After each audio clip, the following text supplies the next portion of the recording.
Chapter 18. Wednesday late afternoon. Sorry, I've been very busy, Doreen corrected. I did bring more boxes and more clothing if you want them. Wendy nodded. Yes, but I don't have any time to sort right now. It's been crazy busy at the store. Maybe that's a good thing? For you it certainly is, Doreen said. I've had multiple pieces sell since we brought in your last load. This time I'll give you a big closet rod on wheels, Wendy said. If you can shuttle that out the back door, just hang up your items and bring them in that way. So they put it at the back door, and Doreen unloaded what she had on hangers, then she brought in the boxes.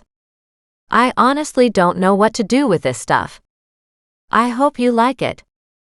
She opened the first box and pulled out silk stockings. Wendy's face lit with delight. Then Doreen pulled out the lingerie and skimpy nightgowns, and some items she didn't even understand. She held one of them up, and Wendy chuckled. Those are old garter systems, she said. They're making a comeback too. I'll be able to sell this stuff easily. It's less of a size issue. It's more of a taste thing. I imagine it is, Doreen said. I can't imagine it's terribly comfortable. Ah, but for special events, Wendy said with a cheeky grin. Leave the boxes. I'll sort through them and I'll let you know as we go. I thought you would call me on Saturday, Doreen said. I plan to. Wendy nodded. I'm sorry. I just got so busy. I don't know what's going on, but business has been very, very good. Any idea if much of my stuff is selling? Let me take a look at the books. She pulled out her big ledger account and brought up Doreen's page. Actually, she said, I owe you over $400 so far, payable at the next quarter. Doreen was stunned. Seriously? Absolutely, Wendy said. You've given me hundreds of pieces so far. I wouldn't be surprised if you don't get 2 or 3 times that before we're done. Sounds lovely to me, Doreen said in absolute delight. With a wave of her hand, she went back out to her car. There she talked to Muggs. Isn't that fantastic? Wendy knocked on the window. Doreen rolled it down and said, Sorry, did I forget something? No, she said, not at all. I just wanted to remind you that it'll still be a few months before you get your money. Doreen smiled and said, I know. That's why I'm doing gardening jobs in the meantime. I was working for Penny Jordan for the last 2 days, getting her house ready for photos so she can sell it. Wendy stared at Doreen. She's selling her house? Doreen nodded. I think it's just too much after George's death.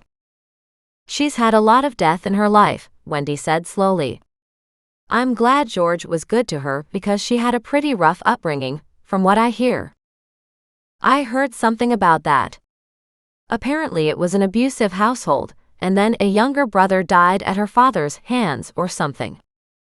Penny and I went to school together. Doreen felt her stomach twist with excitement. Seriously? I often wondered, she said, what Penny was like when she was younger. It must have been pretty rough losing her brother. She alternated between anger, sadness, more anger and more sadness, Wendy said with a decisive nod. It was rough on everybody.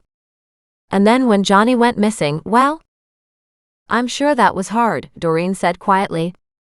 And of course since then she has lost George. Absolutely, and there was some talk about that too, Wendy said, her gaze going directly to Doreen's.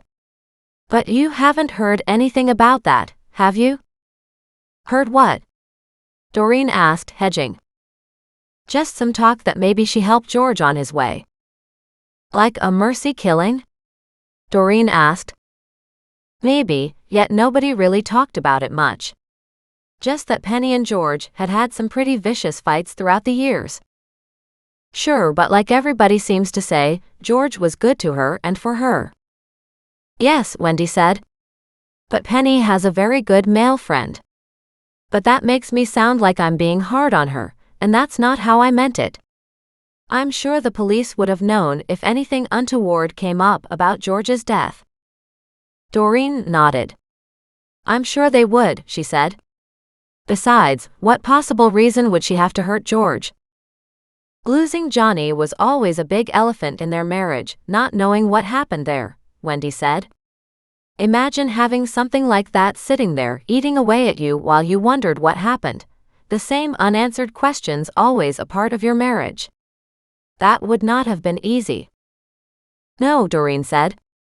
I don't imagine it would have been. On that note, Wendy said, I've got to get back into the store. Talk to you later. And she turned and went inside.